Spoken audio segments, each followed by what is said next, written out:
دور ہو گئے. ہم نے سمجھا کہ جب 12 ربیع الاول آئے تو ایک جھنڈا گاڑ دینا یہی دین ہے, موٹر سائیکل میں ایک جھنڈی گاڑ دینا یہی دین ہے, اور جلسہ کر دینا یہ دین ہے. باقی ہماری پوری زندگی نبی کی تعلیمات اور قرآن کی تعلیمات سے دور ہے. تو ہمارے آقا صلی اللہ علیہ وسلم جب دنیا میں تشریف لائے تو دنیا کی یہ حالت, بچیوں کے ساتھ یہ سلوک تھا. آپ نے فرمایا کہ جن ماؤں کو, جن عورتوں کو تم شیطان کی بیٹی کہتے ہو, ہمارے اپنے ملک کے اندر بھی ایک رسم اور ایک ریت تھی کہ جب شوہر مر جاتا تھا تو اس کی بیوی کو اس کی چتا کے ساتھ جلا دیا جاتا. اس سے بھیانک اور اس سے سنگین کوئی اتیاچار ہو سکتا ہے؟ اس مہیلا کو دھرتی پر رہنے کا حق کس نے چھینا؟ کون وہ مجرم ہے, کون وہ پاپی ہے جس نے اس مہیلا کے حق کو دھرتی پر اس کے شوہر کے مرنے کے بعد جینے کا حق چھین لیا؟ کہ صاحب اب تم کو جینے کا حق نہیں, اب تم کو گھر میں رہنے کا حق نہیں, اب تمہارے لیے تو بہتر یہی ہے کہ اپنے شوہر کی چتا کے ساتھ جلا دیجیے.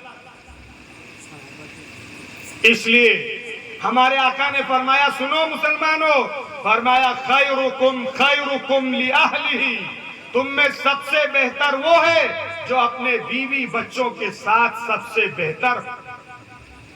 اور جو آدمی اپنے گھر میں آ کے غصہ گرمی کرے, لڑائی جھگڑا کرے, خلفشار کرے اور عورتوں کی عزت نہ کرے, مہلاؤں کو سمان نہ دے, عورتوں کے ساتھ اچھا سلوک نہ کرے, فرمایا ایسا انسان جو عورتوں کو ستائے اور ان پر ہاتھ اٹھائے, فرمایا ایسا انسان کمینہ ہے.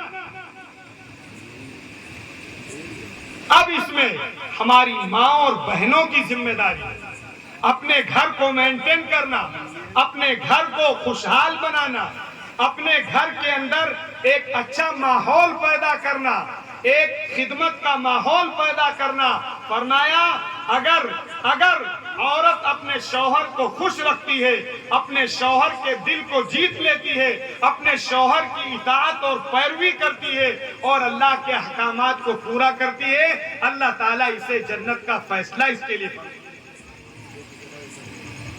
ہمارے یہاں ہوتا یہ ہے کہ ہم جب کہیں پروگرام میں جائیں گے, ہم جب کہیں فنکشن میں جائیں گے تو ساری چیزیں اختیار کریں گے اور دوسروں کے ساتھ جب بات کریں گے, چاہے مرد ہو چاہے عورتیں ہوں, جب دوسرے مرد کسی دوسری عورت کے ساتھ یا عورت کسی دوسرے مرد کے ساتھ جب بات کرے گی تو اپنا اخلاق دکھائے گی, اپنا آدمی اخلاق دکھائے گا, جی جناب کے ساتھ بات کرے گا اور پیار محبت کے ساتھ بات کرے گا. لیکن جب اپنے گھر میں آئے گا تو پھر صاحب جلاد بن گیا.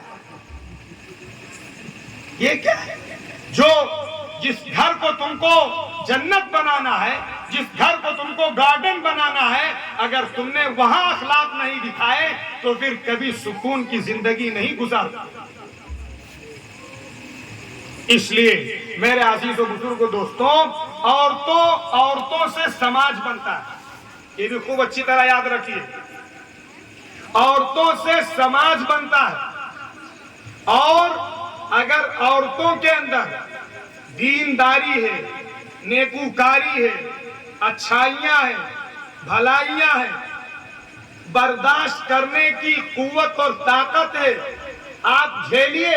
ہمارے آقا نے یہ بھی فرمایا کہ میں نے بہت کثرت کے ساتھ عورتوں کو دوزخ میں جاتے ہوئے دیکھا ہے. پوچھا گیا یا رسول اللہ ایسا کیوں؟ فرمایا کہ وہ عورتیں ناشکری بہت کرتی. نہیں سمجھ پائے ہماری بات؟ سمجھ گئے. ناشکری نہیں سمجھو کا؟ سمجھیں. ناشکری کا مطلب یہ ہے کہ ایک آدمی کوشش کرتا ہے, محنت کرتا ہے, تگ و دو کرتا ہے, اپنی بیوی بچوں کو خوشحال رکھنے کی کوشش کرتا ہے, لیکن صاحب آپ اگر اس کو بار بار کوستی رہتی ہیں کہ صاحب جب سے ہم اس گھر میں آئے ہیں کبھی ہم کو سکون